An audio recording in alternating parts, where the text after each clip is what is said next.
नांदेड़ लोकसभा इंतखाबात के पेश नज़र एमआईएम के इम्तियाज़ जलील के मैदान में आने से सियासी फ़िज़ा में गैर मुतवक्का गर्मा गर्मी पैदा हो गई है।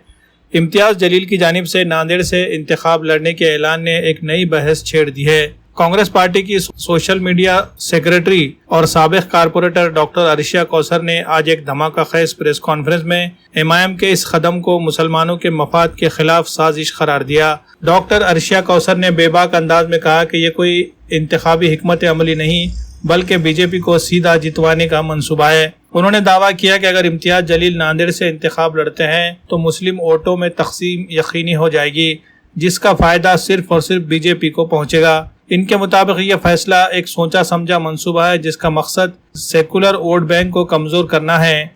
एमआईएम का नांदेड़ से इंतखाब लड़ना दरअसल मुसलमानों को नुकसान पहुंचाने की चाल है। डॉक्टर अर्शिया कौसर ने एमआईएम की नीयत पर सवाल उठाते हुए कहा कि ऐसे फैसलों से फ़िरक़ापरस्त ताकतें फ़ायदा उठाएंगी और नांदेड़ जैसे हसास इलाके में मुस्लिम वोटर्स को तकसीम करने की कोशिशें तेज़ हो जाएंगी। नांदेड़ जो ओबीसी, दलित और मुस्लिम आबादी की अक्सरियत पर मुश्तमिल है, कांग्रेस का रिवायती गढ़ समझा जाता है। ऐसे में एमआईएम के इस अचानक फैसले ने कांग्रेस को एक नया चैलेंज दे दिया है। डॉक्टर अर्शिया कौसर ने एमआईएम को सख्त पैगाम देते हुए कहा कि अगर आप वाकई मुसलमानों के हक में हैं तो बीजेपी के खिलाफ मुत्तहिद होकर लड़े, ना कि वोट बांट कर इन्हें जीतने का रास्ता दिखाए। इनके इन बयानात के बाद सियासी गलियारों में चहमगोइयां बढ़ गई है और अब ये सवाल सबकी ज़बान पर है, क्या वाकई एमआईएम का ये फैसला बीजेपी को नांदेड़ में जीत दिलाने की एक चाल है?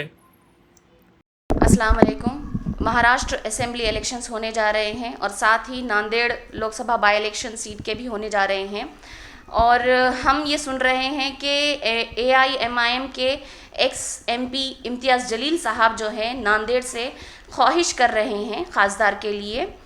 तो मैं कहती हूँ कि ये जो है ज़ाहरी तौर पर, वाज़े तौर पर बीजेपी को सपोर्ट करना है, क्योंकि नांदेड़ में वसंत राव जी चौहान साहब जिनका निधन हो गया है, उनकी जीत के पीछे मुसलमानों की कसरत से वोट का बहुत ज़्यादा असर रहा है।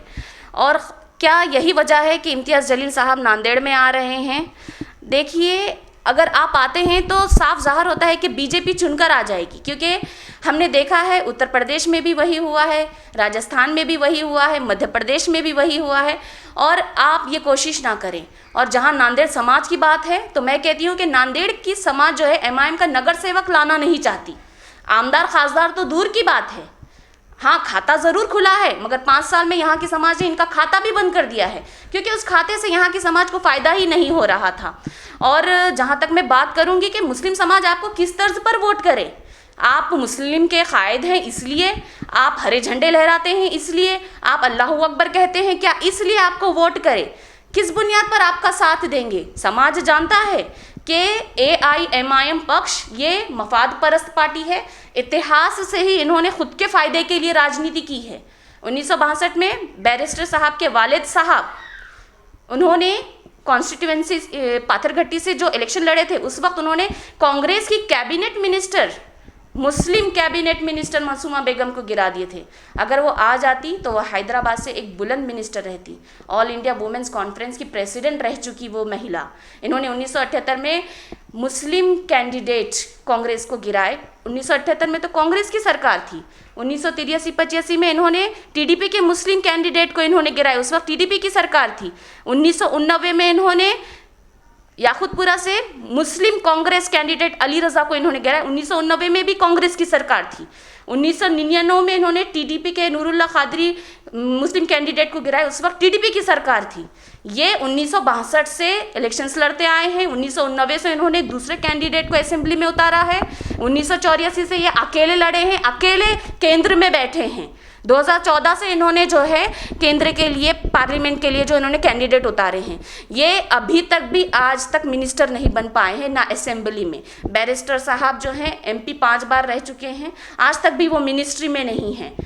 ये ना तो खुद को आगे बढ़ाते हैं और ना ही दूसरे मुस्लिम लीडर्स को आगे बढ़ने देते हैं, उल्टा मुस्लिम कैबिनेट मिनिस्टर को गिरा देते हैं।